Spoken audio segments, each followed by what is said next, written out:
ana kita Roma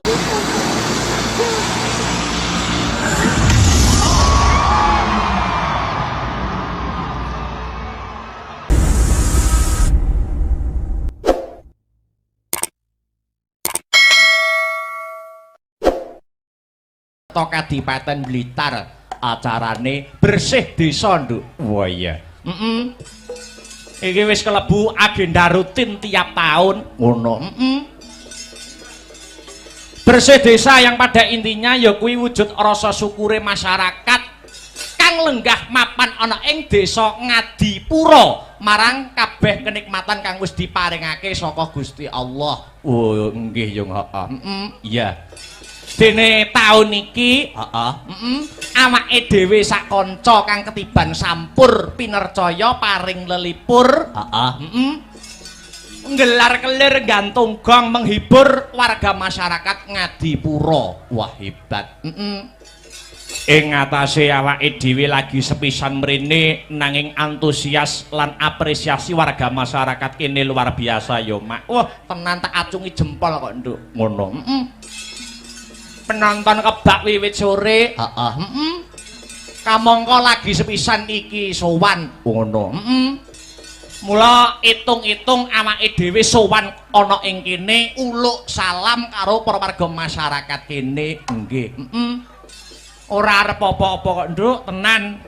Sing baku nyambung tali paseduluran karo warga ing Ngadipura kang sarta ngalap berkahe para pepundhen lan pinisepuh kang mapan ana ing Ngadipura kene. Nggih yung heeh.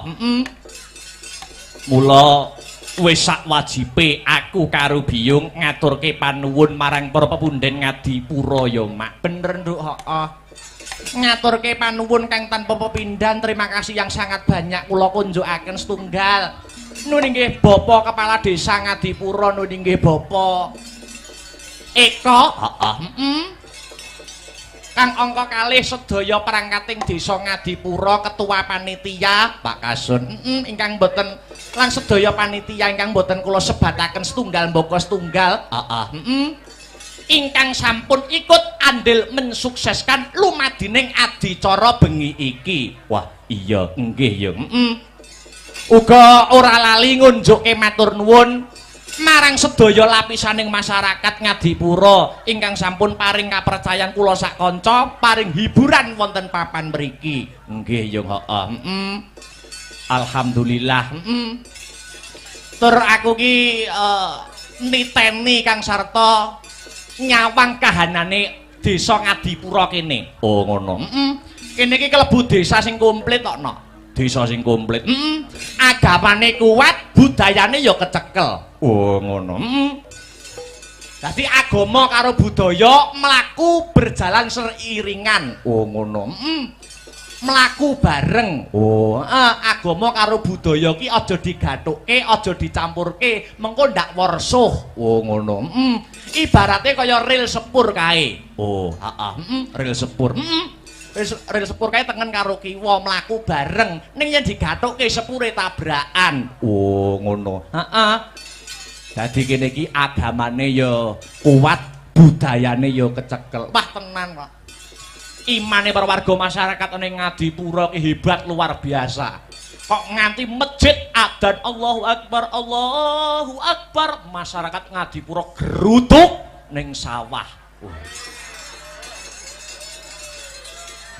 Ning masjid lah iya ning sawah ngejak ngampiri kancane terus dijak bareng ning masjid. Oh iya, luar biasa. Ngadipura sing dadi jenenge. Iya. Asma kinarya japa utawa nama membawa doa. Apa ana maknane? Ana Ngadipura. Ngadipura maknane apa? Yen pancen Biyung ngendikake asma kinarya japa nama kuwi mengku doa. Ngadipura, nga ya apa? Ngabekti mring Gusti kang murbeng dumadi, nindakake ibadah nanging budayane tetep digondeli. Itulah warga masyarakat Ngadipura. Wah iya. Kuwi nganga ya. Bajute disesuwun marang Gusti muga-muga sak rampunge wayangan desa Ngadipura dadi desa sing baldatun thayyibatun warapun ghafur. Wah iya Ngadi wis pusat segala sektor mapan ana ing desa Ngadipura, pusat wisatane. Oh ana pantai wae 10. Lah iya pusat budayane uga kecekel, uga pusat UMKM. Oh, ngono. Mula motone utawa slogane ana ing Bersih Desa tahun iki, UMKM maju, masyarakat gumuyu. Wah, iya. Iya Mak, iya. Sing terakhir rasa siji lan sijine wis manunggal antarane Bapak Kepala Desa Pak Eko, warga masyarakat Kang Sarto Dalang Akbar sing disusun mung Desa Ngadipura bisa selangkah lebih maju. Tepuk tangan untuk Desa Ngadipura pada malam hari ini. Wah. Iya, hebat luar biasa. Apike kaya ngene nek taun ngarep ra balik nek celorot ijo kan kulon aku ra melu-melu nduk. Oh iya. Celorot ijo kan kulon apa wong mikul suket ngono lho. Lah iya, sowan komplit Mak, sowan komplit. Kanca-kanca asung panggontho bratan ing kautaman disingkat Astabrata. Wah iya. Saka kutha angin, kota Nganjuk. Dulur-dulur saka Ngadipura mbak menawa kapinujon senggang utawa dolan ning Nganjuk tak aturi mampir. Iya, mampir dalem keakbaran. Wah iya. Iya, iya. Kayak warga kene iki tak kira ora mung disebut penggemar wayang. Oh ngono. Ning uga penikmat wayang. Ora mung penggemar wayang ning penikmat wayang. Buktine apa? Buktine ning lakon ya nggatekke, ning lagu-lagu ya menikmati, hiburane ya diapresiasi. Wah iya. Mulane kudu ngati-ngati pentas ana kene. Kesalahan-kesalahan kecil pas lakon wayang kuwi iso dikritisi karo pemerhati seni ning kene, Nduk. Apa ngono? Contone apa? Kesalahan-kesalahan kecil umpamane ning wayangan. Ning wayangan iki umpamane apa? Sing kudu ngati-ati. Umpamane nggur sak sepele sederhana ngene. Kuwi kok bare iso dikritisi. Oh, nandu alang nancep ning wayang deglak kaya ngono. Oh, sing bener piye? Sing bener lha iki nek kain irenge to, no. Lah iki dipasne. Lah, dipasne pelek. Lho, pas sikil lho, disawang nak gagah. Oh, ngono. Wah, iya apik-apik. Wayang apa iki? Gatotkaca. Oh, apik iki, Nok. Oh iya, Mereka warga kene nek seneng Gatotkaca iki prada emas asli. Mang juta tak culne iki wis. Malah tawa wayang. Ya, iya luar biasa. Pasugatan Banyumili. Wah, tenan, Nduk. Kanca-kanca peladen lan panitia khususnya Pak Lurah lek ngerangkul Den Akbar wis kaya dudu karo wong liya. Iya. Kamangka lagi sepisan jiki, suguh gupuh lungguh aruh orang nguciwani. Petitik pasugatan wiwit sore Banyumili ya, Mak. Wah, jan dedaharan enak mirasa. Oh iya, Banyumili suguhane dedaharan komplit. Ha iya, kabeh disembadani, kabeh disumbutke. Oh ngono. Dedaharane top, makeme enak. Kekurangane siji, Nok. Kekurangane apa? Jedinge ora enek lampune. Lah aku akhirnya nggawa HP, tak nggo senter. Lah pas mengo mengisor kaget no aku. Loh anak lanang ngono. Lah iya. Ya, luar biasa. Alhamdulillah. Kembali ke benang merah. Ya piye, Nduk? Biyo ngarep ndongake apa marang warga masyarakat kang mapan ana ing Ngadipura kang bengi iki ngadaning adicara bersih desa. Dongaku ora mandeg kok, Nduk. Dongaku Banyumili ngono. Muga-muga sak rampunge ringgitan kabeh para warga masyarakat Ngadipura pinaringan ayem tentrem, gemah ripah loh jinawi, karta tata raharja, murah sandang kelawan pangan adoh saka bencana alam. Allahumma amin ya rabbal alamin. Jebul kae sing dak anti-anti wis tak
Wah, aku mau perjalanan nganjuk nganti tekan Ngadipura. Piye? Wah, dalane no. Wah ya, aku ki turu ki sing gugah ki dalan. Oh ya, Harataya munggah neh. Harataya munggah neh. Weh ngantek-entek Jokoku kon munggah terus kok. Iya. Iya, Lah iya, Wayangan malam ini juga disiarkan langsung lumantar channel YouTube Astabrata Media. Wah iya. Dadi sing ora bisa kepareng rawuh ana lokasi bisa memantau lumantar channel YouTube Astabrata Media kang sarta ngeloni HP-ne dhewe-dhewe. Wah iya, dipantau wong sak donya. Iya. Ternyatane penikmat wayang kuwi majemuk. Ana penikmat wayang sing nikmati lakone, alur ceritane, ana sing seneng hiburane, ana sing nggur ndelok sindene, heeh. Ana sing nonton ning lokasi nggur kepengin roh keramaian sobo bakule. Ayo, Sing baku awake dhewe dadi pelaku seni sak bisa-bisa sak gaduke nalar, sak kadaring lampah iso nyenengke kabeh panyuwunaning para pamirsa. Oh ngono mak. Godhong tela wae bisa gawe lega, kenang apa sesama manungsa kok ora bisa gawe lega. Wah iya nggih yung heeh. Ternyatane acara wayangan kaya bengi iki sing diuntungkan ora ngempungake pelaku senine ning para bakul-bakul sing ikut mengais rejeki kae ya melu diuntungkan dengan adanya pagelaran wayang. Bener nduk, heeh. Iya. Kena kanggo sarana membangkitkan UMKM khususnya UMKM masyarakat Desa Ngadipura. Oh ngono mak. Kaya slogan sing tak aturke mau ngarep ya kuwi UMKM maju masyarakat gumuyu. Amin ya rabbal alamin. Sadurunge ngunggahke bintang tamu luwih dhisik aku kepengin ngaturke lagu wajib. Lagu wajibe apa? Lancaran bersih desa cunduk karo adicara sing kagelar bengi iki. Nggih yung. Kelancaran bersih desa dibawani luwih dhisik. Sumangga Mas Herulinanta kula aturi bawa bersih desa. Iya. Ya. Mas Heru aja kon bawa akeh-akeh bengi iki tugase akeh. Iya. Udan palaran kok engko. Semangat. Iya. Yuk dibawani dhisik. Apaan iku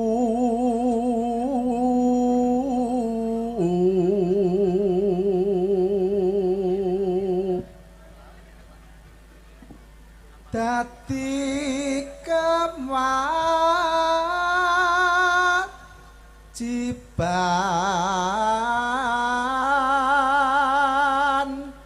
baku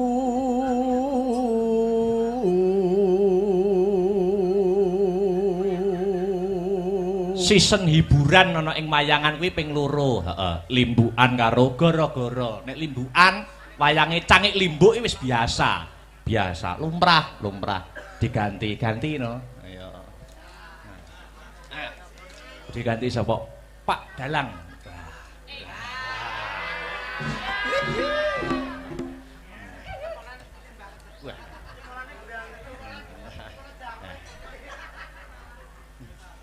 Pak Dalang dalem Pak Dalang ya gandengane Bu Sinden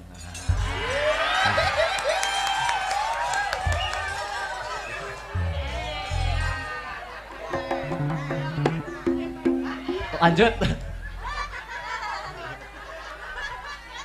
so warga iki yo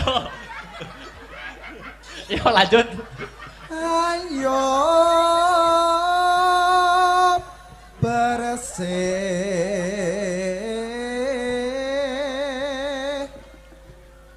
desa